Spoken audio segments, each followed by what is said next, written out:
Alors, on est en direct, ça fonctionne. Je vois des personnes en ligne. Donc, laissez-nous savoir dans les commentaires si vous nous entendez bien, si jamais vous nous voyez bien aussi, pourquoi pas, hein?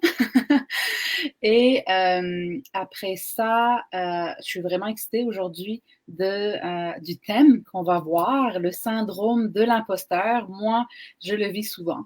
On doit souvent me le répéter que Natacha, regarde toute la différence que tu fais, etc. Puis si vous êtes comme ça aussi, que souvent tout le monde vous dit que vous êtes mieux que ce que vous pensez, la conférence aujourd'hui va être très bonne pour vous. Je vois que les gens commencent à se connecter. Laissez-nous savoir si vous nous entendez bien et aussi si jamais il y en a d'autres dans votre entourage que vous savez que vous leur répétez tout le temps combien qui sont extraordinaires, puis qu'ils l'entendent pas, taguez-les dans les commentaires ou partagez le vidéo sur votre page, comme ça il y en a d'autres dans votre entourage qui vont pouvoir le voir. J'ai vraiment l'honneur aujourd'hui d'avoir encore une fois Michelle pour la 4e fois. Elle a tellement été généreuse de son temps. Donc, c'est la 4e série qu'on fait aujourd'hui, puis vraiment, je suis très, très heureuse de pouvoir voir ce thème aujourd'hui. Puis juste pour ceux qui ne la connaissent pas, Michelle, je sais que c'est la 4e fois qu'on l'a sur la page. Puis justement, il y a plusieurs personnes qui nous disent bonsoir, puis qu'on a un bon son. Donc ça, c'est parfait. Merci. Donc, pour ceux qui ne connaissent pas Michelle, elle était avant tout chirurgienne dentiste et propriétaire de sa propre clinique.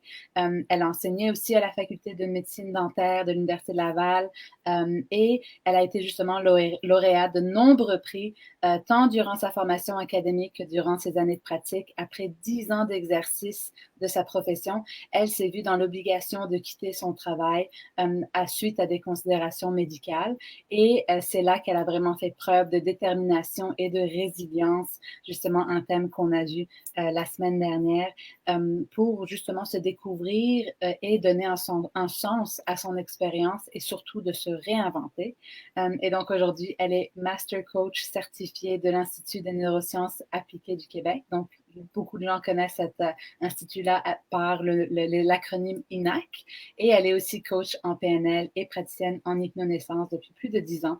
Donc, vraiment, on est très, très chanceux de l'avoir parce que justement, à travers ça, elle renoue avec l'enseignement, qu'elle est très bonne et elle fait même partie de l'équipe des enseignants de l'INAC. Donc, vraiment très, très chanceux. Et vraiment, comme je disais tout à l'heure, le thème devrait être très intéressant. Vous pouvez nous écrire dans les commentaires si c'est un thème qui est intéressant pour vous, si jamais vous vous êtes déjà senti comme si des fois on n'a pas vraiment confiance en nos capacités, puis même si tout le monde autour de nous nous le répète, c'est comme pas assez. Donc ça va être intéressant de voir ce qu'on va apprendre à propos de ce qu'on appelle justement le syndrome de l'imposteur, qu'on se sent jamais à la hauteur. Donc, vous pouvez nous laisser savoir dans les commentaires si c'est quelque chose qui vous est déjà arrivé. Moi, je sais, comme je disais tout à l'heure, que ça m'arrive très souvent encore jusqu'à aujourd'hui. Puis justement, je parlais au docteur Brouillard au souper, puis je disais, Docteur Brouillard aussi devrait l'écouter parce que lui aussi, des fois, il en connaît tellement. Puis pour moi, à mes yeux, il est tellement une sommité. Mais des fois, avant ses conférences, il stresse des fois un peu. Puis là, je dis, Gaëtan, ce serait peut-être bien aussi que tu l'écoutes. Donc, on va voir s'il va être en direct. Mais sinon, ça peut être dans n'importe quelle situation, hein, n'est-ce pas, Michel? Ça peut être à la maison en tant que mère, en tant que dans son travail, en tant que dans sa santé personnelle aussi, de jamais se sentir à la hauteur. Donc, j'ai hâte. Puis, je vais même partager tout de suite tes diapositives. Voilà le titre. Et je te donne la parole, Michel. Super, merci beaucoup, Natacha. C'est un plaisir, c'est un honneur pour moi. Quand je préparais ma conférence l'après-midi, je me suis dit, je vais essayer de la faire plus courte que les autres. Il y a tellement du matériel fascinant que, bref, j'essaie de faire plus court que les autres fois. Quand je commence à parler de ça, je suis comme en feu, je m'enflamme et je suis très heureuse. Donc, Tant qu'on est passionné, c'est dur d'arrêter. Je crois que les gens ont aimé ça quand même. Ouais. Alors, sans plus tarder, je pars, je commence. Attendez que. Bon, ben, c'est ça qu'on va voir. Mais vous allez voir au fur et à mesure. OK. Au niveau de l'historique, ça a été décrit pour la première fois, ça, le syndrome de l'imposteur, en 1978. Wow. par 2 psychologues, Clance et Heinz. Puis, elle nous explique que c'est un mécanisme psychologique. En fait, c'est un système de protection psychique qui s'installe contre quoi? Contre une angoisse. L'angoisse, vous allez voir, je vais après ça détailler ça beaucoup.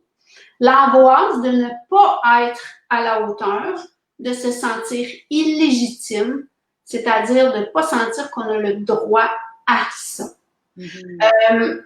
Ces 2 psychologues-là ont aussi dit qu'il y a à peu près 70% de la population qui vit le syndrome de l'imposteur à différents niveaux. Si ça nous arrive une fois de temps en temps, c'est tel que tel. Ça peut même, puis je vais le dire un peu plus loin, ça peut même être un moteur, ça peut même être propulsant pour arriver à se dépasser. Par contre, ça devient problématique quand c'est vécu en permanence. Puis ça a été, quand ça a été décrit au début, en fait, c'était surtout au niveau professionnel. Ça a été d'abord détecté chez les femmes, mais c'est aussi présent chez les hommes. Et en fait, ce que c'est vraiment un sentiment d'imposture, se sentir un imposteur, donc une imposture par rapport à l'extérieur. Ces gens-là qui ont ça plus souvent qu'autrement, là, on parle d'un doute maladif. En fait, c'est qu'ils n'arrivent pas à reconnaître leur accomplissement personnel.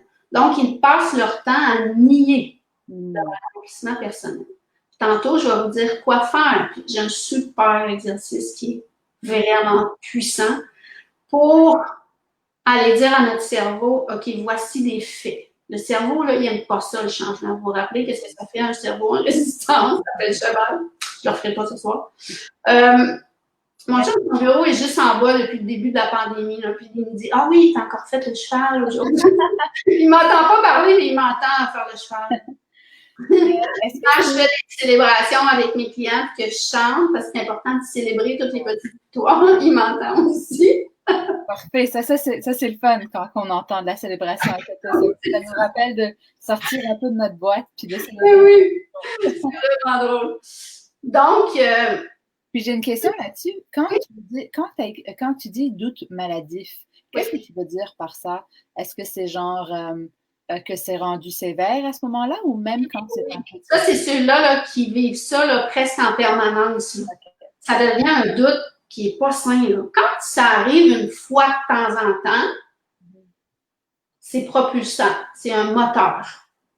Ça devient utile parce que ça nous pousse à aller plus loin. Moi, avant, je l'avais pas en permanence, là, quand même pas, mais je doutais beaucoup. Avec mon histoire de vie, avec la dentisterie que j'ai dû quitter, tout ça. Suite à ça, quand je me suis réorientée professionnellement, je vais vous en parler plus tard, là, c'était très intense. Là. Au début, je ne me faisais pas payer pour mes services. Mais maintenant, je ne suis plus là. Ça va m'arriver une fois de temps en temps, de vivre un petit stress par rapport à quelque chose, mais je me fais confiance maintenant parce que j'ai des preuves, puis on va y arriver plus loin. Le cerveau a besoin de preuves concrètes. Est-ce que justement, Michel, dans ta pratique, c'est quelque chose que tu vois souvent, justement, que les gens ont beaucoup ces doutes-là? Beaucoup. Oui. Puis comme tu disais tantôt, c'est pas juste au niveau professionnel. Là. Justement, j'ai eu un client cet après-midi, c'est un nouveau client, puis c'est la raison pour laquelle il m'a consulté, puis c'est comme dans son rôle de papa, c'est au bureau, comme conjoint, quand ça devient que ça prend de l'ampleur, ça prend de l'ampleur. Ouais. Puis moi, quand j'étais beaucoup dedans, quand j'ai recommencé à retravailler, là, c'était... je commençais avec mon amoureux. Fait que c'était aussi dans ma vie personnelle. Puis je ne comprenais pas pourquoi mon amoureux, il m'aimait. Ouais, parce que mon estime de moi était rendue tellement basse. C'est vrai que ça, c'est très courant. Très, très courant. Ouais. Dans une nouvelle relation, des fois, je crois que les femmes, on a souvent tendance à... Les hommes, ils nous disent « je t'aime », puis on dit « pourquoi ?» Pourquoi? On veut toujours savoir pourquoi. On veut mettre en doute. Ouais, mais même, il n'y a pas de raison, il y en a plein d'autres, des femmes. C'est tellement dur, des fois, pour les hommes de dire « elle me demande pourquoi ». OK, moi, je le disais par sentiment, puis là, il faut commencer à expliquer les sentiments. Mentaliser, là, tu sais. Exact, c'est clair, ouais. Ouais, puis ça faisait que... Comme mon estime de moi était super basse, ben dès qu'il me parlait d'une fille au bureau, je venais folle. Ça amenait des affaires pas agréables du tout. Alors, puis on l'entend pas. Souvent, on n'en parle pas. Donc, on a l'impression que c'est pire dans notre tête. Mais si on en parle, c'est là vraiment qu'on se rend compte que c'est tellement fréquent aussi que les gens se sentent comme ça. Puis c'est vraiment accès à pouvoir s'en sortir aussi. Puis c'est intéressant de voir que 70% des gens réussissent ça. Moi, quand j'ai vu ça, ça m'a rassurée. Je me suis dit, OK, je suis normale. Ouais. J'ai été un moment dans ma vie où c'était pas sain. Là, ça m'arrive. Une fois de temps en temps. Tu sais, je donne une conférence ce soir, là. Ça m'énerve zéro, là. Je sais que je vais avoir du plaisir, là. Avant, j'aurais été nerveuse. Ouais, je comprends. Ouais. Ces gens-là, quand ils sont justement dans le doute maladif et que c'est très, très, très présent, ben, c'est que tous les mérites et tous les succès ben, sont attribués à des éléments extérieurs. Ouais. C'est pas grâce à eux. C'est la chance, le travail acharné, leur relation. Oui, c'est parce que je connais un tel que blablabla. J'ai des clients qui me disent ça des fois. Là, je dis oui, merci. Puis après, je leur explique ça. Bref, c'est des gens qui s'attendent à être démasqués. Ils sont tellement sûrs que ça ne va pas avec eux qu'ils pensent que les gens vont découvrir ça, que c'est des imposteurs puis qu'ils sont pas bons. Parce qu'ils se croient véritablement incompétents. En fait, c'est qu'ils ont vraiment une incapacité à intérioriser le succès. Fait que moi, ce que je les aide à faire, c'est à intérioriser leur succès. Vous allez voir tantôt, il y a un exercice là, que tout le monde peut faire, là, puis qui, comme je disais tantôt, qui amène des preuves concrètes. Puis notre cerveau, il a besoin de ça pour être rassuré. Donc, cet exercice-là, vous allez voir, c'est hyper propulsant. Donc, si on résume les pages qui viennent de passer, c'est un manque d'estime de soi, plus un sentiment d'illégitimité, ne pas sentir qu'on a le droit d'avoir ci, le droit d'être en couple avec telle personne, le droit de travailler à tel endroit, le droit de recevoir des reconnaissances. Fait que ce que ça fait, c'est que ça amène les gens dans une énorme vulnérabilité. Là, je vous mets en garde de rester à l'écoute ceux qui vont dire « Ah, ça, c'est pas pour moi ». Ça se retrouve aussi chez les enfants et les adultes à haut potentiel. Wow! J'aurais cru le contraire. Oui. Parce que, comme Natacha, celui-là, tu pourrais l'écouter particulièrement. Parce que je pense que tu fais partie des gens surdoués ou à haut potentiel.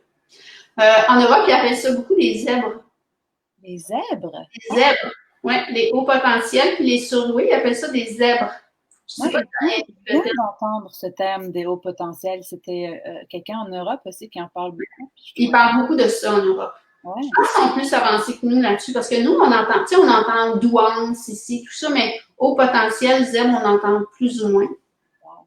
Puis ce qu'ils se disent, ils sont tellement doués, ces gens-là, qu'ils se disent, finalement, c'est trop facile, c'est trop simple pour mériter de l'attention, de l'admiration, un salaire ou de la récompense ou de la reconnaissance. Wow. C'est pour ça que j'ai mis attention là, avec des astérix autour. Parce que c'est drôle parce que j'ai donné une conférence sur le syndrome de l'imposteur dans le cadre de la formation des coachs à l'INAC. Puis j'ai reçu une cliente après. J'ai reçu une étudiante de l'INAC comme cliente. Puis elle me dit moi j'ai décroché quand tu as dit que c'était les hauts potentiels. Puis c'était un haut potentiel. Mais comme elle n'est pas capable de se reconnaître, je m'excuse, comme elle n'est pas capable de se reconnaître, et là, elle a décroché. Elle a dit, c'est pas pour moi ça. Ceux qui se disent, c'est pas pour moi ça, peut-être que vous êtes concernés. Ça te parle-tu, Natacha? Ben, peut-être un peu. Je commence à plus en plus le voir, le plus que j'ai d'employés aussi, puis des fois, je comprends pas pourquoi ils comprennent pas rapidement, ou c'est pas arrivé souvent, mais des fois, je pense ça, puis mais je crois aussi que ça vient de comment j'ai été élevée avec la technologie beaucoup. Donc, pour moi, la technologie est quand même simple aussi des fois. Donc, des fois, je crois que ça vient aussi de notre enfance. Puis, quand tu disais que ça se retrouve aussi chez les enfants, est-ce que c'est surtout les enfants au potentiel, justement? Oui, chez les enfants au potentiel et les adultes au potentiel. Wow. OK. Puis il y a des enfants, pour éviter de se faire tailler à l'école, ben, ils vont faire du nivellement par le bas. Parce qu'ils ne veulent pas se faire achaler par les autres. Ben oui, non, c'est bien, avec toi, c'est facile. Ouais. Pour d'autres personnes, ça pourrait par contre être lié à la peur de réussir. Il y a des gens qui ne veulent pas briller, qui ne veulent pas réussir. Ben, pas qu'ils ne veulent pas, mais ils ont peur de réussir. C'est un danger pour eux, des fois, à cause de leur... Oui, c'est ça. C'est ça. Puis le cerveau, il fait comme lumière rouge qui s'allume, danger, danger. Si tu brilles, tu vas être vu. Si tu vas être vu, tu vas tomber en danger. Ouais. Donc, en fait, ça devient à ce moment-là un obstacle au développement de leur plein potentiel. Surtout quand c'est inconscient, hein, parce que Oui. des fois, on peut se dire, ben, pourquoi j'y arrive pas? Puis à chaque fois que j'arrive proche, là, je lâche ou quoi que ce soit. Mais oui, c'est inconscient, ce mécanisme-là. Les gens se sentent, ils ont peur d'être démasqués, puis ils se sentent pas bons. Ils savent pas qu'ils sont dans le syndrome de l'imposteur. Ouais. Et là, je vous ai mis le texte de Marianne Williamson. En fait, je vais vous l'expliquer avant de vous montrer la slide parce que je ne veux pas que vous vous mettiez à lire tout ça parce que vous ne m'écouterez plus. Mais Marianne Williamson, c'est elle qui a écrit le poème, ou en tout cas l'écrit sur notre peur la plus profonde. Souvent, notre peur la plus profonde, on pense que c'est de ne pas être capable. Mais elle, ce qu'elle dit, c'est que notre peur la plus profonde, c'est pas de ne pas être capable, c'est d'oser briller. Ouais. Puis elle dit dans ça, qui êtes-vous pour ne pas briller? Puis elle tourne ça avec Dieu, mais elle dit, vous êtes un enfant de Dieu, vous êtes une lumière, puis vous êtes venu sur la terre pour vous exposer dans la lumière que vous êtes. Puis ce qu'elle dit aussi, c'est, je vous résume ça bien court, mais ce qu'elle dit aussi, c'est, qui êtes-vous pour ne pas briller? C'est que quand on se met à briller, quand on ose être nous-mêmes, quand on ose être dans nos talents, dans nos dons, etc., ce qu'on fait, c'est qu'on donne la permission aux gens autour de nous de faire la même chose. C'est vrai que c'est pas évident au début, parce que je sais que moi, quand j'ai commencé à faire du développement personnel, des fois, les gens, ils veulent pas perdre leur ami, mais ça veut pas dire si jamais on change puis on continue à se développer, ça veut pas dire qu'on se perd, au contraire. Mais c'est vrai que ça en a inspiré beaucoup. Oui. Moi, ça a été toute une aventure un peu de me lancer en médecine fonctionnelle, puis après avoir vécu une enfance très médiocre avec de la fatigue toute mon enfance, puis je le savais pas, je pensais juste que j'étais paresseuse. Puis là, quand je fais la médecine fonctionnelle, puis je me découvre que finalement, j'avais plein de problèmes de santé, problèmes digestifs, problèmes de ci, etc. Puis je pense que c'est normal de se sentir comme d'avoir mal au ventre, etc. Puis là, quand tout d'un coup, je commence à me sentir mieux, puis là, je veux faire une différence, mais en même temps, ça n'avait jamais été dans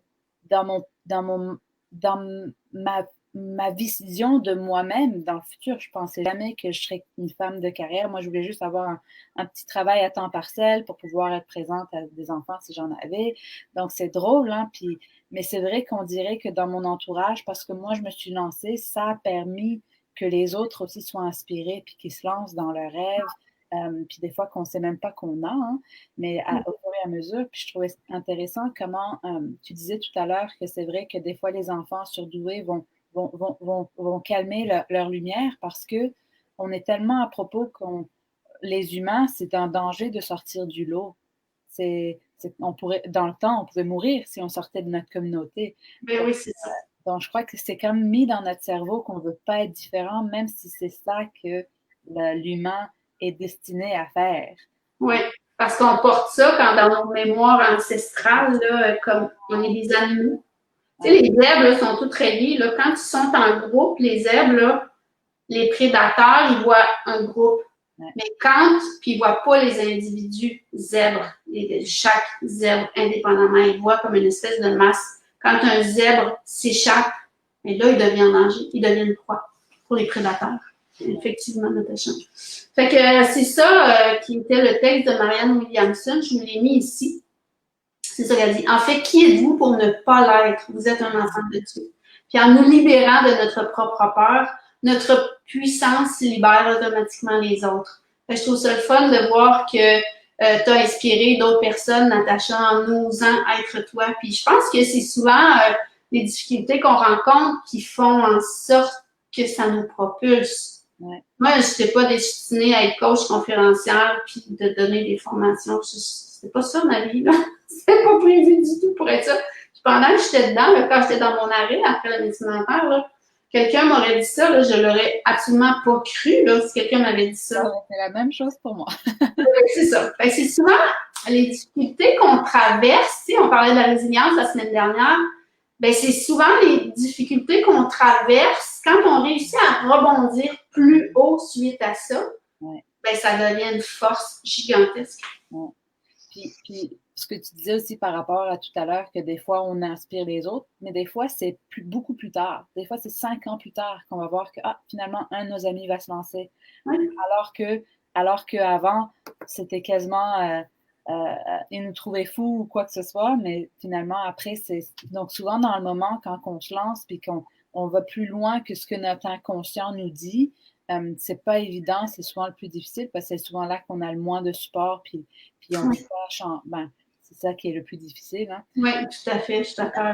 Dans mes parents aussi, dans ma famille, c'est comme si on dirait que ça donne accès à ce que plusieurs autres personnes aillent au-delà de juste ce qui est accepté comme norme, puis une belle vie, etc. Ouais. Sortir du lot, think outside of the box. Oui. Ça fait toujours peur de changer, même soi, donc c'est ça. Oui. Et le cerveau, ben, il rentre en résistance quand on veut imposer des trop grands changements. Fait que c'est sûr que ça fait peur. Mais... Ouais. Bref. Dans le cadre professionnel, c'est souvent chez des personnes assez haut placées qui réussissent très bien. Wow. Puis eux autres, ce qu'ils disent, c'est que leur succès, ben, c'est causé par une aura mystérieuse. Ça dépend pas d'eux. Ça se voit aussi chez les personnes en minorité, le syndrome de l'imposteur. Par exemple, une femme sur un conseil d'administration exclusivement masculin. Heureusement, il y en a de moins en moins de ça. Par exemple, s'il y a une progression de carrière hyper rapide, il y a des gens, là, ils font des bonds géants dans la progression de leur carrière. Et des fois, l'estime de soi, elle ne suit pas au même rythme que le bond prodigieux dans la carrière. Elle ne suit pas elle va pas au même rythme que, par exemple, le salaire qui pourrait grimper de façon fulgurante. Fait que là, l'estime de soi, ça traîne de la patte en arrière. Fait que ça va créer un syndrome de l'imposteur. Puis ici aussi, j'ai déjà eu des clients qui avaient ça assez fort. S'il y a une réussite qui cause un gros décalage avec le reste de la famille. C'est les mêmes enfants, des mêmes parents, puis il y en a un qui se démarque du lot, ben ça va arriver qu'il va se niveler vers le bas. Parce que ça va faire réagir frères et sœurs s'ils osent se montrer dans sa brillance. Wow. Mais de toute façon, même quand, par expérience avec mes clients, même de toute façon, quand ils se nivellent par le bas, ces gens-là, de toute façon, les frères et sœurs, ils chialent quand même. Fait qu'ils sont aussi bien de chialer après quelque chose que la personne, elle s'exprime totalement, tu sais, puis qu'elle exploite son plein potentiel. C'est tellement drôle parce que moi, tu lisais ces points, puis je suis comme, j'ai vu mes 10 dernières années là-dedans. Parce que moi, c'est un peu ça. Hein? J'ai comme fait un bond rapide grâce à toute l'expérience du docteur Brouillard. Puis je l'ai souvent dit, j'ai été tellement chanceuse en termes de timing parce que c'était juste avant qu'il prenne sa retraite, puis j'ai pu être chapeautée par lui.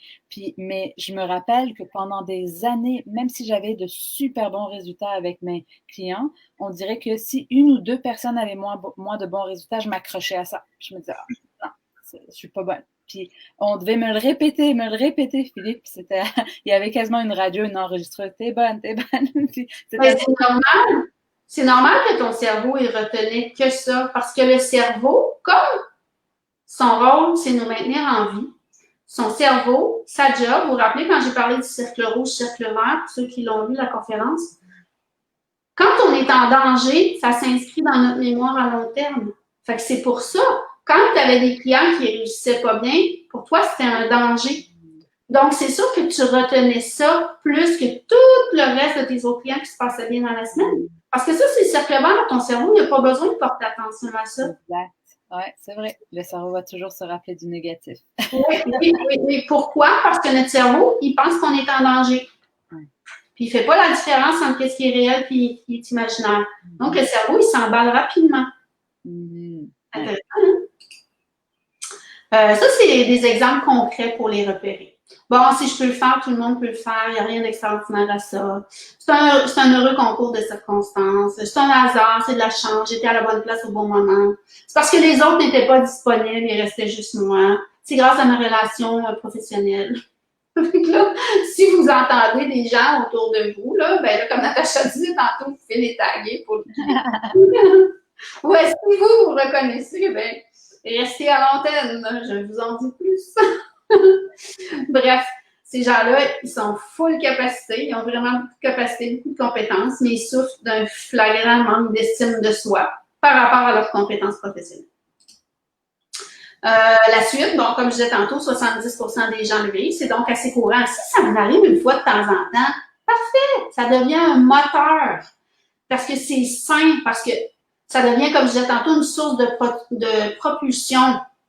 C'est normal de s'interroger puis d'avoir peur de ne pas être à la hauteur. Quand c'est ça dans notre vie, quand c'est ça, on est ailleurs. Okay? Fait que c'est handicapant quand ça persiste, quand c'est exagéré et continu. Ces gens-là, quand c'est exagéré, continu, puis que ça persiste, ben, ils se sentiront jamais à la hauteur. Mais c'est sûr que s'ils vont chercher de l'aide spécifiquement par rapport à ça, ben là, ils vont pouvoir en trouver. Puis là, ils vont pouvoir, parce que par eux-mêmes, ils n'y arriveront pas tout seuls. C'est ce que j'ai aimé que tu as dit tout à l'heure, tu as mentionné quelque chose, genre tu as mentionné que c'est là qu'il faut accumuler les preuves, parce que c'est vrai que moi, quelque chose qui m'avait beaucoup aidé, c'est que là, j'écrivais aussi tous mes résultats extraordinaires. Puis, souvent, Philippe, quelque chose qui m'a fait très souvent, c'est, surtout quand on a, disons, un échec ou quoi que ce soit, il me rappelait, regarde, c'est pas toi, cette personne-là n'a pas fait ça, ça, ça.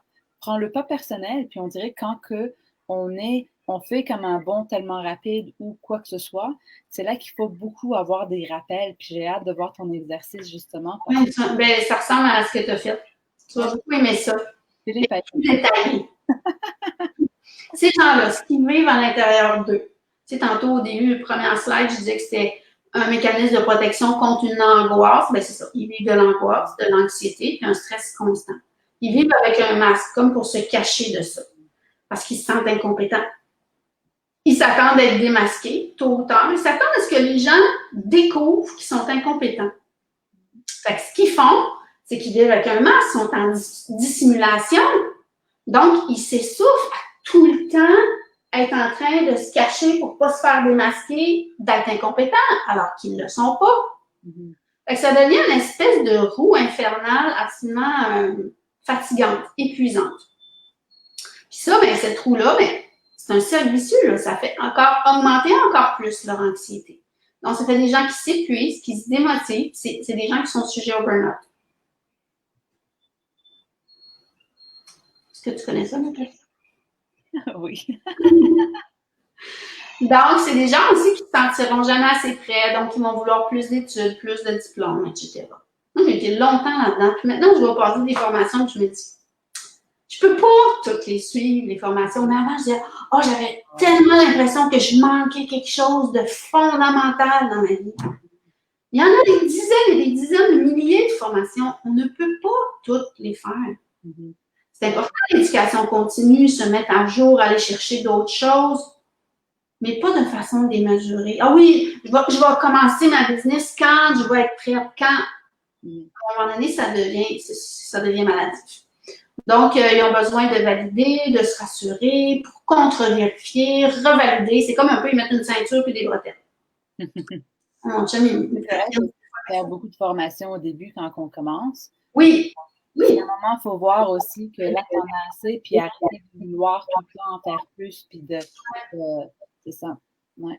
Moi, quand j'ai suivi, tu sais, je faisais déjà du coaching, mais quand j'ai suivi la formation de coach puis le master coach à Aliena, là, je me suis vraiment sentie en voiture. Puis là, j'ai fait comme, OK, go, j'avance. Je pense. J'ai tout ce qu'il faut pour rencontrer mes clients. Ouais. Puis, ben, l'expérience me le prouve, parce que ça va bien avec les gens qui choisissent de se faire coacher par moi. Donc, ces gens-là, ben, c'est ça, ils investissent beaucoup de temps et d'énergie pour accomplir une tâche. On pourrait dire qu'ils sont workaholics. Ou bien, à l'inverse, il y en a qui vont procrastiner. Ils vont reporter. Pourquoi? Parce qu'ils se sentent incompétents. Donc, ils vont comme pas le faire, puis attendre à la dernière minute avant de le faire. Mais le premier point, quand tu dis Oui, ils investissent plus de temps et d'énergie pour accomplir une tâche, est-ce que c'est plus que d'habitude ou comme ils vont vouloir que ça soit parfait, c'est ça? c'est ça. Ils vont vouloir que ce soit parfait, puis ils vont tellement vouloir en donner plus, là, tu sais, pour être sûr là, que ça va être correct. Parce que les autres, ils pensent qu'ils sont incompétents. Ce qu'ils ont fait comme de base, Hmm, pour eux, je comprends. c'est wow, là. Fait que là, C'est ils là vont que la règle du 80-20 aide, hein, de comme fais-le à 80%, puis pardon, j'ai pas compris ce que tu as dit au début. c'est là que la règle du 80-20% aide beaucoup. Moi ça m'a beaucoup aidé parce que même avant que je découvre la médecine fonctionnelle à l'université, peut-être, je sais que moi, j'avais eu beaucoup, euh, euh, euh, j'avais tellement peur de ne pas réussir à l'école que j'en faisais énormément. Puis c'est drôle parce que j'ai remarqué que après, j'avais comme de très bonnes notes, mais c'est comme à l'université, quand je suis arrivée là, puis je me suis dit, OK, Natacha, il faut que tu arrêtes. Tu peux pas faire une nuit blanche pour finir ce travail comme tu le voudrais. Finis là. Puis, c'est là que je me suis rendu compte que même si je faisais 80% de ce que moi, de ce que moi, mes attentes étaient, je réussissais quand même. C'est comme difficile de dire, OK, je vais remettre quelque chose qui est à 80% de ce que je voudrais. Mais c'est vrai que quand tu as des preuves, finalement, que tu l'as fait plusieurs fois, puis tu as été correct, tu n'as pas été en danger, il ne s'est rien passé, c'est là que ça peut aider. Oui, oui, oui, vraiment. Ouais. Parce que ça devait déjà, ton 80%, ça devait déjà être excellent. Oh mon Dieu, je me rappelle la première fois que j'ai fait ça, que je me dis, regarde, Natacha, tu n'as pas le temps, puis tu peux pas, ton corps peut pas gérer ça. J'ai eu un A+, puis j'avais tellement eu l'impression que j'étais comme, puis d'habitude, j'avais pas autant d'aussi bonnes notes, puis ça m'a tellement comme, je me le suis mis dans ma tête incrustée. Ça, c'était ma première preuve qu'il fallait que je me rappelle que arrête de t'en mettre trop, ça va quand même être correct. Oui, oui, oui, oui, Je oui. crois qu'on est beaucoup comme ça, beaucoup de gens que, Il y a beaucoup de gens, mais c'est 70% des gens qui vivent ça, le syndrome de l'imposteur, à divers degrés. Toi, tu ouais, l'avais peut-être fort un peu. je crois que oui. C'est des gens, par exemple, en entreprise, qui vont accorder le succès de l'entreprise à la grande quantité de travail qu'ils font plutôt qu'à leurs compétences réelles. Vous avez compris le principe. Il y en a un qui vont aller jusqu'à saboter leur carrière parce que le niveau d'exigence qu'ils se demandent devient tellement, tellement intense que c'est trop pour eux. Fait que ça génère trop de stress. Donc, ce qu'ils vont faire, c'est qu'ils vont accepter des postes euh, avec des responsabilités inférieures à leurs compétences pour respirer, même s'ils s'ennuient. Pourquoi? Parce que avoir un travail à leurs compétences, ça devient une source de stress gigantesque. Intéressant. Ma collègue Annick Laprade, qui est coach à l'IANA aussi, ce qu'elle dit, c'est que peu importe les stratégies qu'on utilise pour le camoufler, le syndrome de l'imposteur découle toujours de un de ces points-là. L'amour, ne pas se sentir aimé ou ne pas s'aimer, son existence, exister et la reconnaissance, ne pas se sentir reconnu ou ne pas se reconnaître soi-même ou ne pas exister pleinement. Puis les compétences, ne pas être reconnu dans ses capacités, dans ses compétences, ou ne pas se reconnaître soi-même dans ses capacités ou ses compétences. J'imagine qu'il y a beaucoup des fois quand des personnes vont vivre des abus dans dans leur enfance, ben, ça peut venir de là, les patterns. Moi, je sais que c'est quand j'ai fait du développement personnel puis que j'ai vu mon pattern, comment que je pensais toujours que j'étais pas assez importante à cause d'une décision que j'avais prise dans un événement qui était arrivé dans mon enfance. Là, ça a comme marqué toute ma vie. Et quand j'ai compris que j'avais décidé ça en interprétation, que je suis pas assez importante, parce que justement les personnes ne m'avaient pas compris, puis c'est là que j'ai eu comme vraiment un abus dans mon enfance, puis je me suis sentie seule, puis que si jamais j'étais importante, les gens m'auraient compris, puis ils seraient venus m'aider. Et donc, toute ma vie avait été comme imprégnée de ça. Et donc, c'est intéressant des fois comment ça peut venir de loin, de petites décisions, alors que c'était pas nécessairement comme si c'était le jour et la nuit, puis que je me sentais toujours pas importante. J'avais quand même de bonnes notes, j'avais des amis, etc. Mais des fois, c'est comme si en dedans de moi, je sentais que je ne le méritais pas ou que je n'étais pas importante pour que ça fonctionne pour moi ou quoi que ce soit. Donc, des fois, ça peut venir de loin. Est-ce que c'est facile de sortir du syndrome de l'imposteur? Non, parce qu'il va falloir commencer à faire des choses différemment. Mais ça part d'une décision, ça part d'une intention de dire « OK, je m'en vais ailleurs ». Surtout quand on voit les conséquences, qu'on s'auto-sabote constamment, ensuite l'anxiété que ça crée, puis on parle beaucoup de santé ici, puis le stress, comment ça a un impact sur notre santé, on le sent pas. C'est comme, on dirait que peut-être les personnes aussi dans le syndrome de l'imposteur, ils ne croient pas qu'ils sont stressés. C'est comme si moi, je sais que c'était comme ça. Ça m'a pris du temps à comprendre que finalement, Natacha, tu t'en mets beaucoup, puis c'est beaucoup, parce qu'on est performant aussi. Donc, c'est comme si on doit tout le temps continuer pour réussir à nos attentes puis être heureux, sauf qu'on ne serait jamais heureux. Mais non, c'est ça. C'est qu'il y a toujours... Quand quelque chose est fait, c'est « Ah, bof, c'était facile ». Fait qu'on va aller fixer un objectif plus haut. Fait qu'on va tout le temps être en train de travailler fort pour atteindre un objectif, puis jamais se satisfaire du chemin parcouru. Ouais. Jamais se reconnaître. Non, jamais se reconnaître. Jamais s'aimer suffisamment. Bon, je vais y aller vite. Là, dans mon expérience, j'étais chirurgienne dentiste, j'ai arrêté dépression majeure. Déjà, ça, pour une perfectionniste et une performance, c'était comme « Ah non, ça ne marchait pas ». État de stress post-traumatique. Bref, comme je disais tantôt, quand j'ai commencé à coacher, je coachais gratuitement là, dans un centre où je faisais du bénévolat à Sherbrooke. Puis, tu sais, là, pour moi, je me pratiquais, là, mais j'étais comme pas capable de recevoir un salaire pour qu'est-ce que je faisais. Puis, ben, j'ai rebâti mon estime de soi. Tu sais, moi, j'étais en dessous de la colle de la céramique, là, au niveau de l'estime de soi, là, dans un plancher, là, en dessous de la colle. Moi, j'étais là. Ça allait pas du tout, là. Puis ça s'est fait un jour à la fois. Ça a été graduel, un petit pas, plus petit pas possible.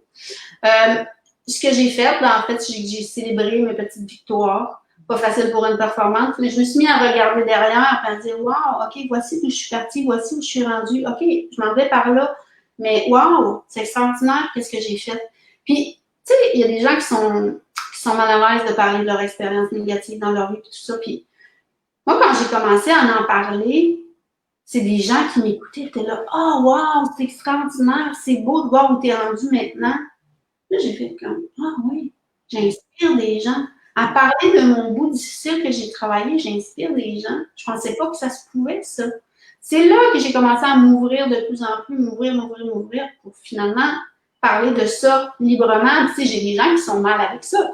J'ai des gens qui me disaient « Ah, je pense que tu ne devrais pas parler de ça, tu as fait une dépression, tu sais. » Mais moi, non. Moi, j'ai entendu une fois à la radio, Dominique Bertrand, tu sais, la mannequin là, qui a été après ça animatrice radio à Rouge, entre autres.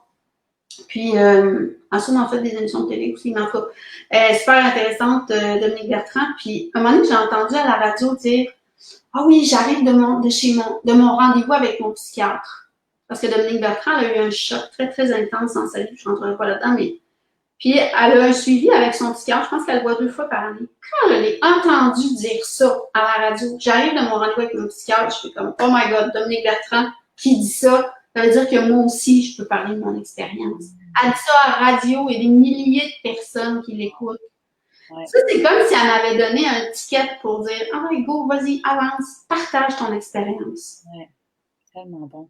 Ouais.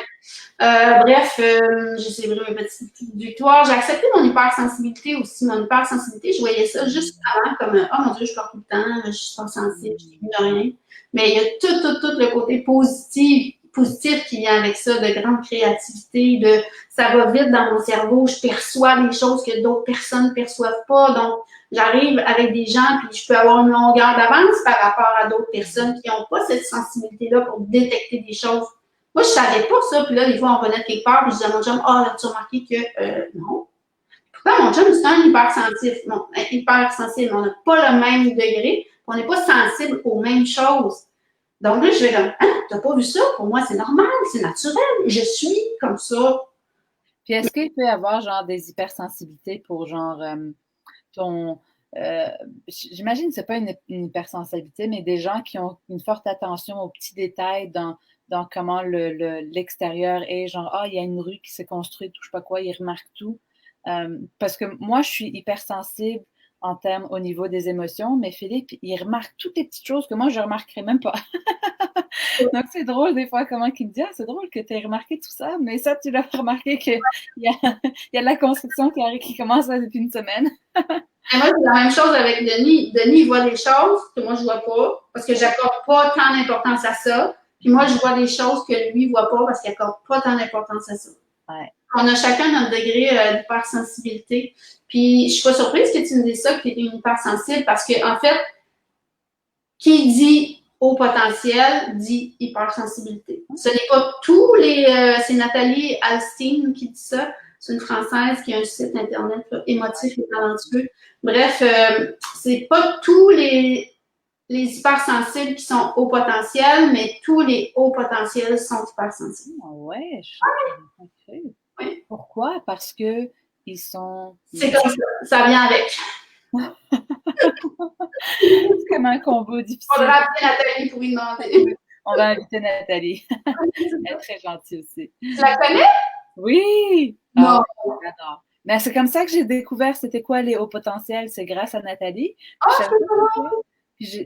Même là, elle parlait, puis ça m'intriguait, mais je m'étais jamais comme posé plus de questions. Puis après, à un moment, on me l'a comme dit, puis là, j'étais comme, on dirait que je veux pas l'écouter non plus. J'ai peut-être le syndrome de l'imposteur là-dessus aussi. Comme je veux pas entendre ça. Bref, si je continue, ben, je suis sortie beaucoup de ma zone de confort. Action plus audace. Moi, pour moi, l'audace, ça a été super important. Super important. Il y a plusieurs années, j'ai commencé à faire de la télé, à être chroniqueuse télé ici, à Magog. C'était absolument wow. J'étais tellement nerveuse là, quand je faisais ça. Puis j'ai eu tellement de plaisir à faire ça. Je suis même devenue animatrice dans cette émission-là. C'était comme wow. Ça a été tellement propulsant pour moi, avec tous les commentaires que je recevais suite à ça. Puis la première année, je parlais juste d'hypnonaissance. Puis maintenant, je fais comme OK, j'ouvre. Je vais parler de qu'est-ce que j'ai vécu. Puis là, je me suis mis à avoir plein de bref. Après ça, j'ai connecté au sens de ma vie. J'ai donné un sens à toutes ces expériences-là que j'avais vues. Puis, j'ai fait aussi une de mes coachs à un moment donné, parce que moi, j'ai tout le temps une coach, là. Puis, une de mes coachs, à un moment donné, elle m'a fait faire la liste de mes compétences. Puis là, j'ai commencé à écrire mes compétences. Puis là, je me suis dit, oh non, je suis vraiment capable de faire tout ça. Puis ça a été comme l'espèce de point de non-retour. La télé, puis cette liste-là que j'ai faite il y a quelques années, ça a été comme, okay, ça, c'est le point de non-retour. Pas avec les preuves que j'ai là, terminé. Ça me donne rien de me stresser avec ça. Il y a d'autres affaires qui me stressent. Moi, la techno, je ne suis pas techno. Là. Toi, tu es full techno, mais pas moi.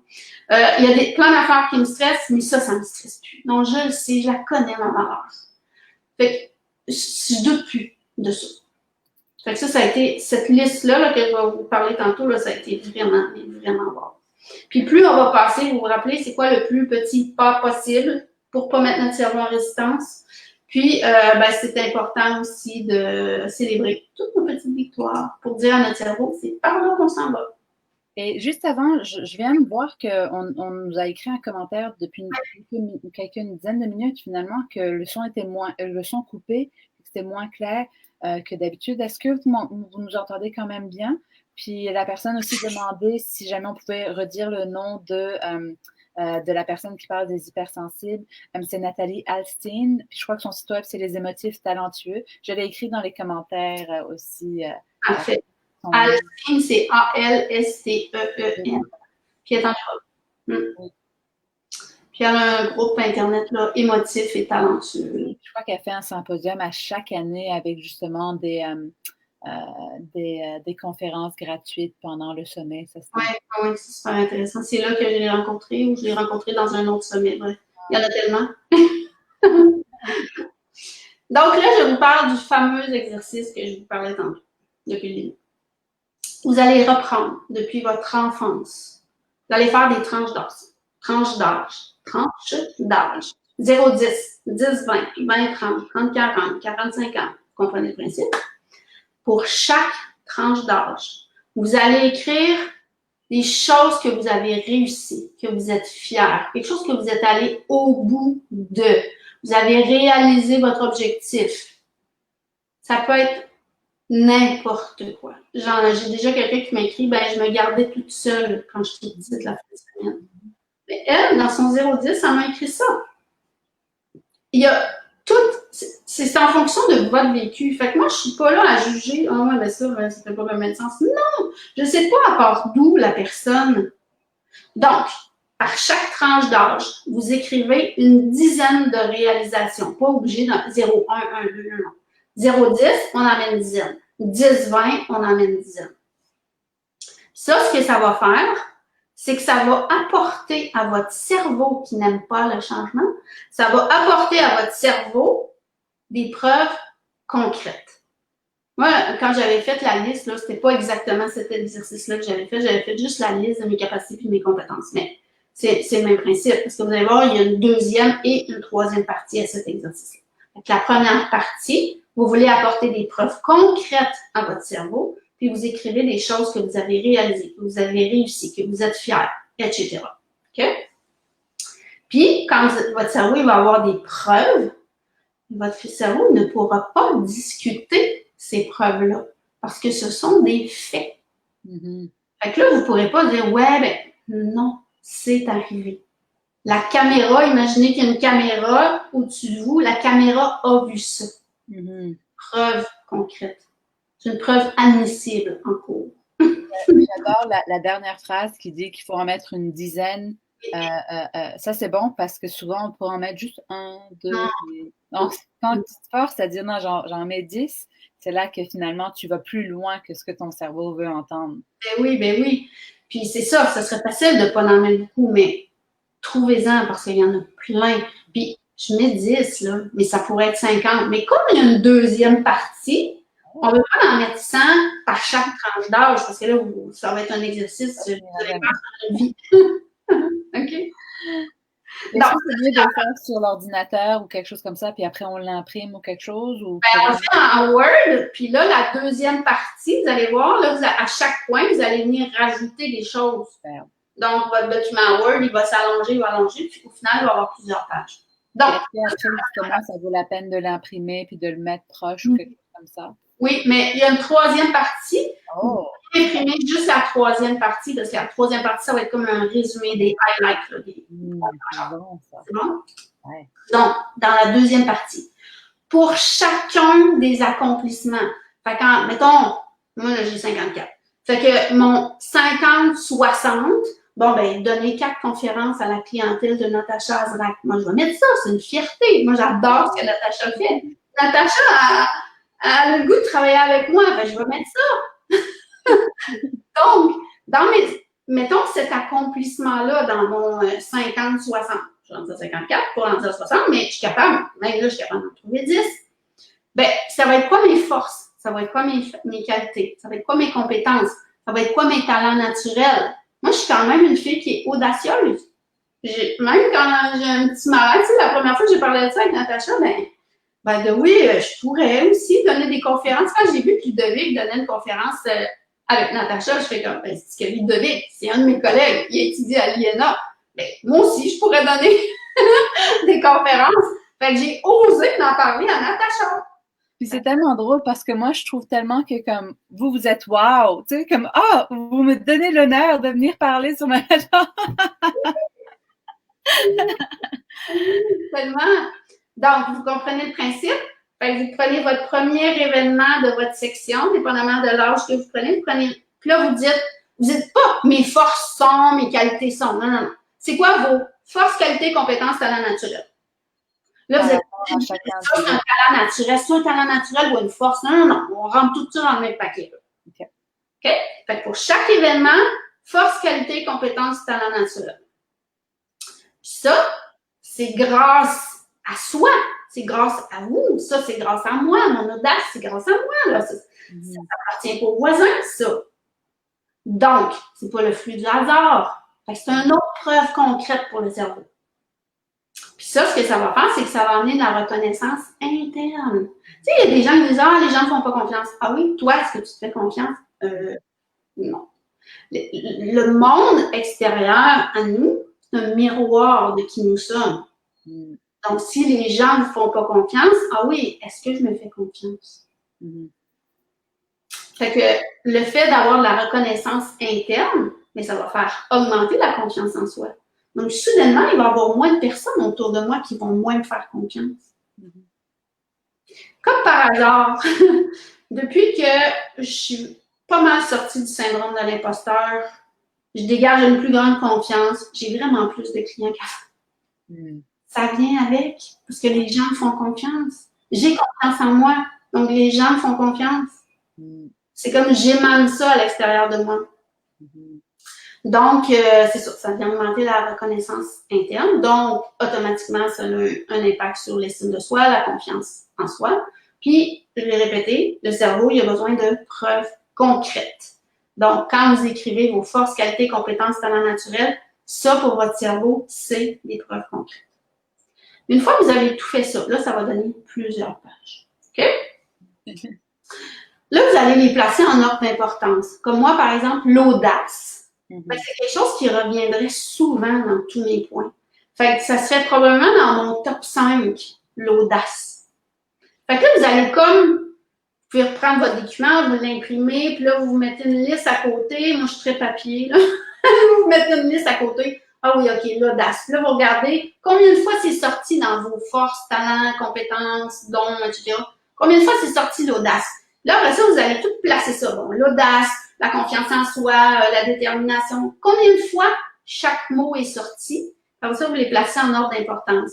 Les 5-10 premiers. Donc, numéro 1 en ordre de fréquence, puis après en ordre d'importance par rapport à nos goûts.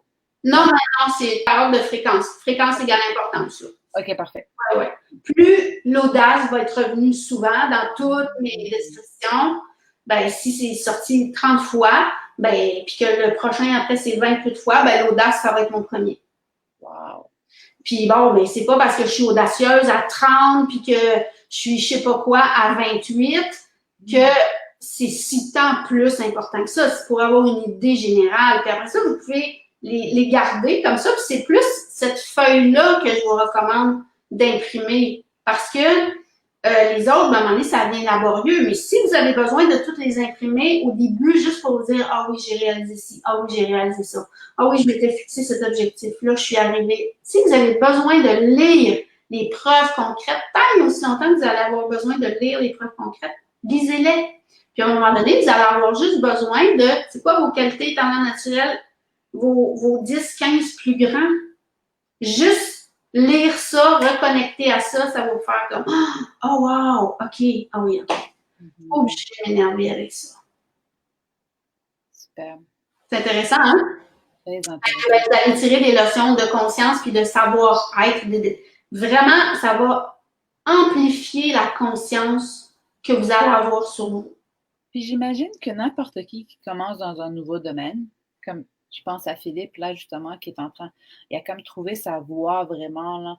Philippe a toujours été quelqu'un qui aide tout le monde, puis il s'est jamais vraiment regardé sur c'est quoi sa passion à lui-même, puis c'est un peu là qu'on a comme découvert ça, puis il y a des belles surprises qui vont venir bientôt dans le futur avec des beaux projets, mais je le vois des fois, moi je le vois tellement comme une personne extraordinaire, puis je le vois des fois qu'il se fait pas confiance, mais j'imagine c'est parce que c'est un nouveau domaine pour lui. Donc, n'importe qui commence un nouveau domaine, c'est normal un peu de se sentir comme ça, mais de faire cet exercice, j'imagine, d'avoir toutes ces forces qu'on peut utiliser dans ce nouveau domaine aussi. Si on a déjà ces forces, ça peut être quelque chose qu'on peut transmettre dans les autres domaines et aider à pouvoir vraiment avoir plus confiance puis moins d'anxiété dans ce nouvel domaine. Pourquoi je fais ça? C'est que les forces, les qualités, les compétences, les talents naturels, c'est transversal. Ça traverse les années. Moi, quand j'étais hyper volubile, quand j'étais dentiste, puis que je faisais rire mes clients aux larmes parce que je leur racontais des histoires quand je jouais dans leur bouche, là. Mais je fais encore ça en coaching. Ça m'a suivi. C'est pas parce que j'ai fait une dépression et un état de stress post-traumatique que ça s'est évaporé, ça. Mais non, c'est moi, ça. Je trouve que c'est tellement important qu'on parle de ça parce que je crois qu'avec le confinement, il y a eu beaucoup de personnes qui se sont remis en question. C'est comme si ça nous a obligés à mettre un stop sur tout ce qui roulait, tout comment la vie a passé tellement vite. Puis ça a aidé à reprendre cette conscience. Puis des fois, on a une passion à l'intérieur de nous, puis on ne se permet pas d'aller regarder parce qu'on a peur du changement, mais d'apprendre de savoir c'est quoi nos forces, vraiment de faire cet exercice, ça c'est important aussi parce que des fois on cherche un autre travail, mais c'est pas nécessairement en relation avec nos forces puis ce qu'on aime faire, donc des fois c'est comme pas la cause du problème, mais aussi ça peut nous aider à avoir plus confiance à travers ce changement-là, parce qu'on sait c'est quoi nos forces, puis on se les remémore. J'adore ce que tu viens de dire. Oui, c'est vraiment, tu vas faire ça, Philippe, là.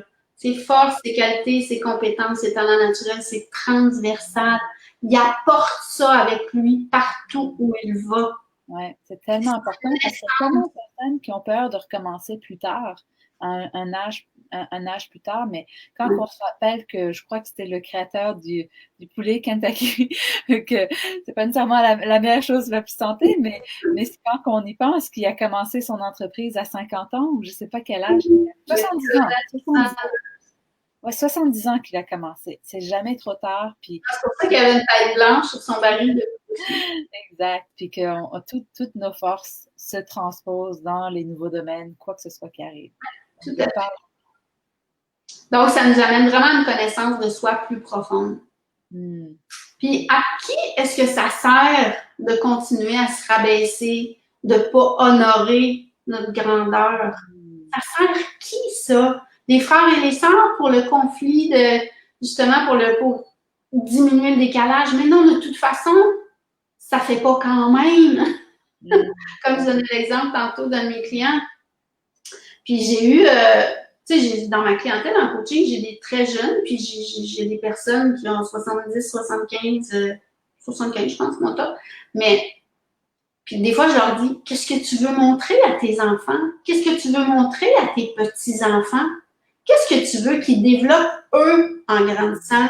Est-ce que tu veux qu'ils développent leur petitesse ou leur grandeur?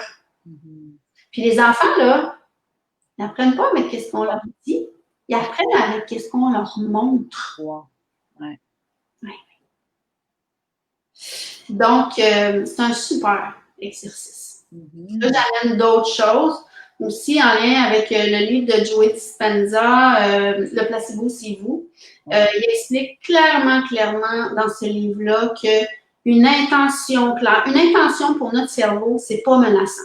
Une intention, c'est pas « Ah, je change tout du jour au lendemain ». Non, c'est « Mon intention est de… » trois petits points. Donc, tu sais, quand tu nous fais faire nos trucs, Natacha, oui, mon intention est de manger du poisson un minimum de 2 fois par semaine. Mon cerveau, il trouve pas ça menaçant. C'est comme si j'ouvre une porte, c'est une possibilité que je puisse manger du poisson 2 fois par semaine. Ça met pas mon cerveau en résistance. Si je vais mettre avec ça des émotions élevées, ce que ça va faire au niveau de mon cerveau, là, je ne rentrerai pas dans ça, mais ça vient travailler au niveau, je vous le dis vite, mais système réticulé activateur. C'est que notre système réticulé activateur, ce qu'il fait, c'est qu'il détecte là où on a des émotions élevées dans notre journée. Puis après ça, il va nous montrer toutes les choses qui sont en lien avec ces émotions-là élevées. Fait que si on a tout le temps des émotions élevées en lien avec la colère, ben, il va nous montrer un paquet d'affaires pour qu'on soit en colère. Par contre, si on a des émotions élevées avec la gratitude, la reconnaissance, du wow, c'est extraordinaire, ben, il va nous en montrer de plus en plus des affaires extraordinaires. Puis tu vois, c'est intéressant ce que tu viens de dire parce que je crois qu'il y a beaucoup de gens qui pensent que les émotions élevées, c'est comme à un autre niveau, genre ça doit être très fort. Mais j'adore que tu viens de dire la reconnaissance, la gratitude que c'est des émotions élevées. Parce que ça, je crois que les gens perçoivent ça comme des petites émotions. Genre, la gratitude, c'est, je crois, selon Frédéric Lenoir, il explique, le philosophe français, là, il explique que la gratitude au niveau des taux vibratoires, c'est l'émotion la plus élevée. Wow. Le journal de gratitude que tu fais faire aux gens, là, c'est hyper puissant. Là. Wow. Et donc, est-ce que ça serait bon justement de se remémorer nos intentions et d'avoir de la gratitude tous les jours, le plus fréquemment possible dans notre journée, justement? Parce que ce que ça vient dire à votre cerveau, votre système réticulé activateur, ce que ça vient lui dire, c'est ça, c'est super important pour lui, pour elle, on va lui en montrer plus. Wow, c'est beau ça. Oui, vraiment. Puis, mettons que vous avez une intention, puis que c'est pas encore arrivé dans votre vie, là. Mais si vous allez faire comme si que c'était là, puis que vous mettez plein de détails, puis tout ça, puis que ça vous génère une intention, une émotion élevée, le cerveau, il fait pas la différence entre ce qui est réel et imaginaire. C'est ça qui est le fun de la visualisation. Moi, j'aime beaucoup faire ça. Là, je me visualise pas du tout ce que je suis. Puis c'est pour ça souvent que j'explique que dans les objectifs, on veut peut-être avoir des objectifs simples à mesurer dans notre jour le jour, mais notre objectif notre rêve qui est gros, il faut qu'il soit très loin puis qu'il soit pas mesurable. Parce que si jamais on essaie de le mesurer, on va jamais y arriver. On va toujours sentir comme si on est en retard. Il faut que ce soit quelque chose qui est inspirant, c'est une image qu'on peut goûter, sentir. On peut vraiment ressentir nos émotions. Puis moi, j'adore quand je fais ma visualisation le matin, puis j'ai une vidéo là-dessus, je crois, dans mes vidéos que j'ai fait au Nouvel An, là, que j'expliquais comment moi je fais mes résolutions à chaque année. Puis mes visualisations, je finis ça le matin, puis je suis comme complètement inspirée parce que c'est assez loin que mon cerveau ne fasse pas comme oh my God, c'est pas encore en train d'arriver, mais je le vis je regarde vraiment, OK, quand je suis en train de me lever, comment je me sens le matin, puis qu'est-ce que je sens, mes 5 sens là-dedans, Oui. pour vraiment le rendre réel. Puis... Plus il y a des détails, plus ça devient réel. Exact. Quand on parle de visualisation, c'est pas de la visualisation mentale, là, je me vois faire ça, non. La visualisation, comme si vous y étiez avec les 5 sens, avec les émotions, avec les pensées, puis les croyances qui vont avec ça, là. Ouais. C'est intéressant, hein? Ça, mais c'est ça qui va aller impacter votre cerveau, parce que là, ça va dire à votre cerveau, ah, ça, c'est important pour elle. Je vais lui en montrer de plus en plus. Ah, ben justement, Annick Laprate, là, elle a écrit un livre là-dessus sur le système réticulé activateur. Je travaille justement conjointement avec Annick. Là, on m'envoie un paquet de ses clients parce qu'Annick, elle donne des formations. Elle écrit des livres, elle donne des formations, mais elle ne fait pas de coaching en privé. Elle m'envoie à ses clients. Ouais. Clients. Il y a beaucoup de monde qui suit les formations d'Annick. Puis Bruce Lipton, lui, ce qu'il explique, c'est que rien ne résiste à la répétition. Donc, plus vous allez visualiser, avoir des intentions, etc., puis mettre des émotions positives à ça, rien ne résiste à la répétition. C'est avec, il y a l'espèce d'échelle, là, mais quand on arrive à répéter, ce que ça va faire, c'est que les choses vont devenir des compétences inconscientes. On n'y pensera même plus, tu sais, comme marcher, quand on a appris à marcher, là. Au début, là, c'était quelque chose, là. Il a fallu d'abord réaliser qu'il y en a qui marchaient, puis nous autres, on marchait pas comme bébé. Après ça, on l'a appris. Puis après ça, c'est la pratique qui fait qu'on arrive à... Nous autres, maintenant, on marche, puis on se rend même plus compte qu'on marche. C'est une compétence inconsciente, mais c'est la répétition qui a fait, parce que nos premiers pas, là, c'est une compétence consciente. On pensait à qu'est-ce qu'on faisait. C'est tellement vrai. Puis, ce que j'aime de ça, c'est que oui, quand on parle de la marche dans l'enfance, c'est facile à comprendre, mais c'est ce que j'ai expliqué justement, je crois que la semaine dernière dans le membership qu'on a, qui enseigne aux gens comment changer leurs habitudes de vie, puis comment on a incrusté dans notre cerveau qu'avec l'âge, c'est normal d'aller de pire en pire, mais que en fait, le temps, c'est notre allié. Le plus qu'on répète quelque chose, le plus que ça va devenir une compétence inconsciente. Puis c'était drôle, parce que la semaine dernière, justement, je partageais au groupe que, puis pour ceux qui ne savent pas c'est quoi, le groupe, il est pas encore, on n'a pas encore ouvert les portes. Je sais que la dernière fois, il y a des gens qui m'ont envoyé des messages, mais ça va arriver probablement dans le prochain mois. Mais en gros, j'expliquais que moi, pour ceux qui me connaissent, ils savent que j'ai jamais été un enfant actif. J'étais nulle dans les sports. J'étais l'enfant qui attrapait la balle dans la tête. Puis, je me suis mis comme objectif de faire des headstands, parce que moi, des handstands ou quoi que ce soit, faire la roue, j'ai jamais été capable. Puis c'était drôle comment la semaine avant, j'avais l'impression que je progressais pas. Je faisais encore les mêmes exercices. Puis là, tout d'un coup, la semaine dernière, j'ai été capable de lever mes jambes puis de les tenir tout droit, toute seule, sans aller face au mur. Avant, je devais toujours les mettre sur le mur, puis après, d'essayer de me tenir droit. Mais c'est vrai que la répétition, c'est tellement notre allié. C'est ça qui fait justement que, avec le temps, on va toujours devenir mieux à ce qu'on répète. Et non le contraire. Oui. Donc, moi, j'aime tellement ça, entendre ça, justement, que c'est la façon d'atteindre tous nos rêves, c'est en répétant des petites choses, le plus petit pas possible. Hein? Le plus petit pas possible et célébrer les victoires. Oui! C'est important d'être doux envers vous-même, parce que le syndrome de l'imposteur, c'est jamais réglé une fois pour toutes. Ça peut avoir tendance, exactement comme tu disais tantôt avec Philippe, ça peut avoir tendance à revenir. Quand on a fait notre exercice, puis qu'on sait maintenant que nos compétences, nos talents, nos forces, nos dons, etc., que c'est des compétences transversales, qu'on apporte ça avec nous parce que ça fait partie de nous, mais ça aide à calmer le syndrome. On se calme l'imposteur, puis on reconnecte à soi, à notre valeur, à notre grandiosité, à notre brillance. Fait que le fait que vous le sachiez, que c'est quelque chose qui peut revenir avec le temps, mais ça fait que vous allez être plus vigilant. Vous allez faire comme, je suis en train de revenir. OK, attends une minute, je vais aller ouvrir mes affaires. Je vais me reconnecter à qui je suis, à ma valeur profonde. Puis là, je sais pas si est-ce que j'en ai déjà parlé dans ma série moto, Natacha, dans les conférences? J'ai comme tout mêlé parce que je donne des conférences en deux groupes. Ben, pas beaucoup, mais on en parle dans le programme, mais c'est pour ça que je sais pas. Okay. Mais ma série moto, il a fait des tests sur l'eau, bref, il a fait geler des gouttes d'eau, puis il a regardé des gouttes d'eau dégelées au microscope. Puis, bon, par exemple, je t'aime, ça donne ça. Comme on fait des messages à l'eau. Après ça, on peut geler l'eau. Quand on ressent quelque chose, ben, les gens autour de nous vont le ressentir. C'est comme quand nous, on est fâchés puis on dit rien. On pense qu'il n'y a personne qui va comprendre. Tout le monde le sent. Des fois, mon chum me dit, qu'est-ce qu'il y a? Pourquoi tu me dis ça? Mais moi, je fais la même chose. Et je pose une question, puis il me répond avec un drôle d'air. Je dis, ben oui, dis-le à ta face, tu sais, parce que ta face, elle ne sait pas, t'es content.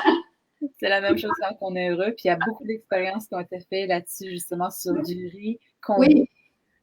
Puis après ça, que justement, le riz a une grosse quantité d'eau dedans, puis qu'on donne de l'amour dans un bocal, puis après l'autre, on le crie, puis après l'autre, on lui donne pas d'attention. C'est celui qui a aucune attention qui est le pire. Plein de moisissures, il devient noir. Puis c'est ça qui est tellement... Moi, j'ai trouvé ça tellement intéressant la première fois que j'ai entendu cette expérience, que celui qui était ignoré était le pire.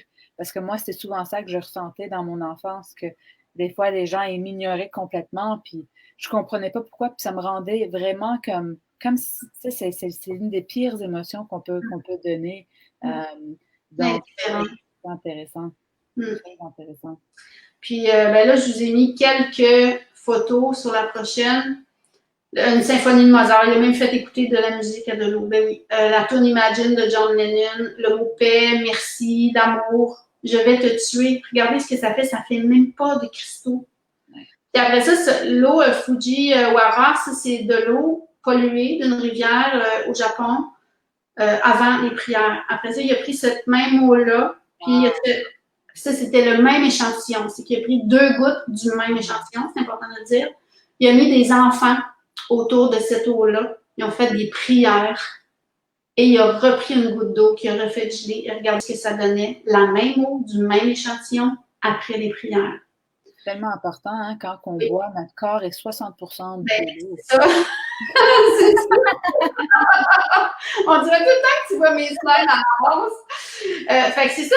Notre corps est composé d'à peu près 70% d'eau. Qu'est-ce que je me dis à moi à propos de moi? Est-ce que je me dis que je suis une pas bonne, que le succès, c'est à cause des autres? Ben, ça fait je vais te tuer, ça fait t'es pas bonne. C'est pas ça.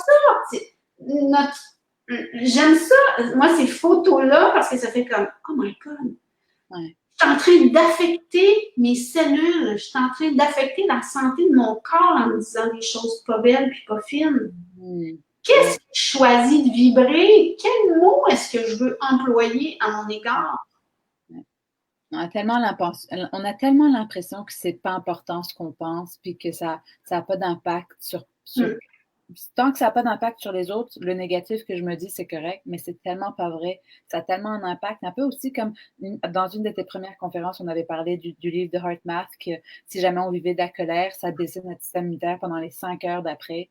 Donc, c'est tellement important, toutes ces émotions qu'on peut ressentir. Là, les gens, vous ne croirez pas que Natacha, elle ne voit pas mes slides d'avance, mais ça s'en vient. Je te jure! On est connectés, Natacha, pour moi, je pense.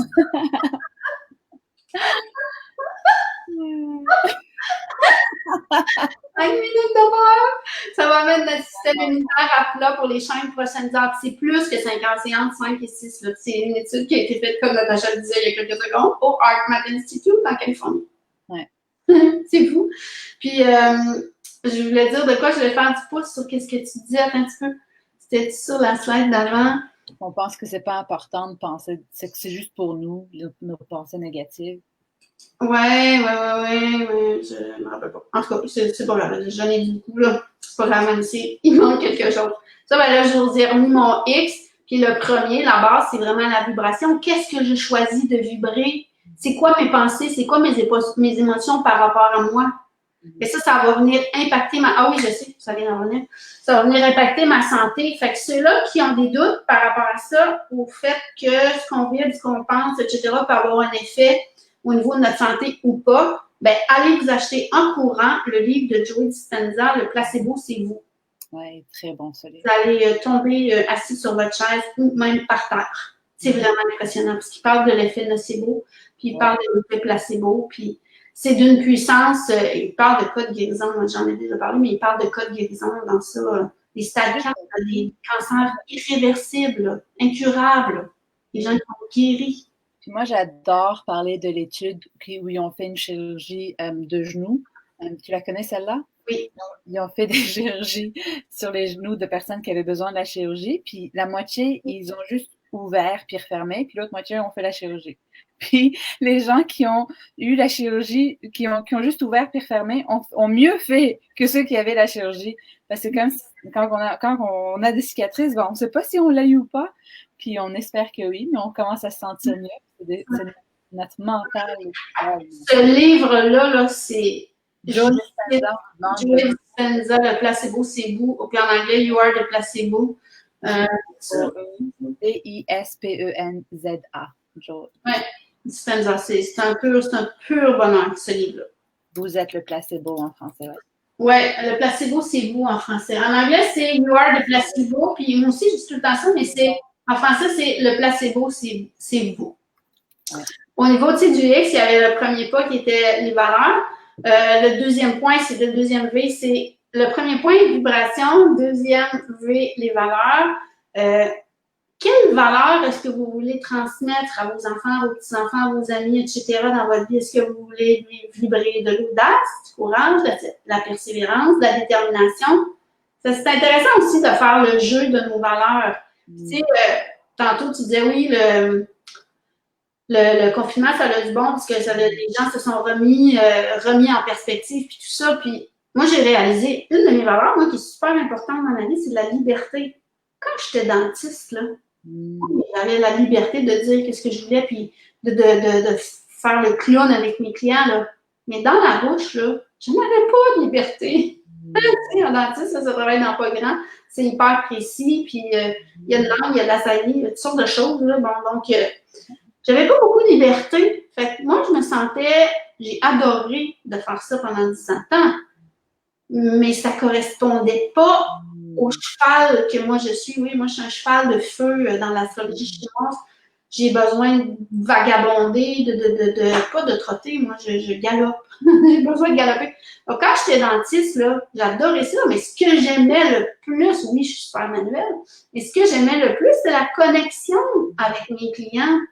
Mais la connexion de mes clients, je ne suis pas obligée de leur jouer dans la bouche pour l'avoir. Là, je fais du coaching. Je l'ai, la connexion avec mes clients. Ouais. Donc, c'est ça. Fait, vous pouvez faire la liste de vos valeurs. Puis après ça, donnez-vous une note de 0 à 10 dans chacune de vos valeurs. Puis après ça, pour augmenter, mettons que vous êtes à 6 dans une valeur. Vous ne voulez pas augmenter à 18 d'ici à demain matin. Comment vous pouvez le faire? C'est quoi les plus petits pas possibles que vous pouvez faire pour passer de 6 à 6,5 ou de 6 à 7? Une fois rendu là, on regarde en arrière, on célèbre nos victoires. Je pense que je l'ai dit beaucoup. Je pense que ça doit être rentré. Il faut que ça soit dit beaucoup. Pardon? Il faut que ça soit dit beaucoup. Oui, il faut que ça soit dit beaucoup. Fait que ça, c'est mes références. Puis finalement, il y en a d'autres aussi qu'on a dit Nathalie Alstein, je ne l'ai pas mis dans ça, mais quand moi je parle en discussion avec Natacha, ça n'a pas de fin. Donc, on se met à parler de toutes sortes de choses. Alors, finalement, on n'a pas fait plus court que les dernières fois, mais j'espère que vous avez trouvé ça intéressant. En tout cas, pour moi, c'est un plaisir, Natacha. Merci infiniment. Merci à toi, vraiment. On a eu plusieurs commentaires tout le long que les gens qui se voyaient là-dedans puis qui trouvaient ça super intéressant. Donc, vraiment, merci à toi, Michel. Puis, vraiment, ça a été 4 belles conférences. Puis, vraiment, merci d'avoir donné ton temps. Vraiment, j'espère que tout le monde qui nous a écoutés, vous avez pu prendre beaucoup de notes. Moi, j'en ai pris. J'ai ma feuille ici. Puis, c'est super intéressant. J'ai hâte d'appliquer ça. J'ai hâte de faire l'exercice. Oui, mais ça. Là, tu me vois-tu? Tu vois plus mon truc. Hein? On te voit en grand, là. OK. Euh, ben c'est ça, cet exercice-là, c'est vraiment propulsant. Puis là, comme Philippe, il est dans quelque chose de nouveau, fais-lui faire aussi. Fais-lui Absolument. réaliser que ses compétences sont transversales. Il n'a rien perdu parce qu'il change de job, là. Ouais, ouais, ouais. C'est lui qui s'amène avec tout son bagage, avec en plus tout ce qu'il a traversé. Pour moi, c'est tellement clair à mes yeux. Puis là, il faut qu'il ramasse ses preuves. Pour son cerveau, pour faire du Comme sens. ce qu'il a fait pour moi dans le temps. Hein? C'est Ouais, drôle. c'est ça. Là, tu vas l'aider. De lui redonner ce qu'il m'a Puis, donné. ben, ça, c'est une autre affaire, là. On pourrait partir, hein. Mais dans le groupe, là, c'est le fun quand il y en a un qui avance, puis l'autre le supporte, puis après ça, oups, l'autre peut avancer, puis là, l'autre le supporte, pour qu'il y ait tout le temps un, c'est le 8, c'est François Morancy qui avait écrit un livre là-dessus, c'était vraiment bon. Fait que là, toi, tu l'as vécu, Philippe t'a supporté, là, c'est Philippe qui le vit, puis là, toi, tu le supportes, ça fait une harmonie, puis ça fait une connexion. Moi, c'est ma valeur numéro 1, la connexion. Quand j'ai compris ça, j'ai compris le fil de ma vie, c'était comme amusez-vous avec ça, amusez-vous, amusez-vous. Exact. Passez une merveilleuse soirée tout le monde. Puis merci encore de votre attention. Puis on espère que ça a super été constructif pour vous. Passez une belle soirée. Bye! Bye!